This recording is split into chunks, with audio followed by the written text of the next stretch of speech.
So I got a plethora of, builds I can talk about. But the Draco is just a people pisser offer, so that's why I'm posting it so much. Well, if you care, I am doing a 308 build. Well, it's not a build, it's a PSA, but I'm just changing out a few parts on it.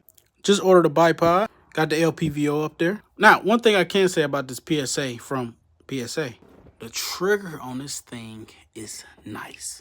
It is a full 16-inch rifle. I do want to change that flash hider out, though. But yeah, we're going to have this on the channel really, really, really soon, my boy.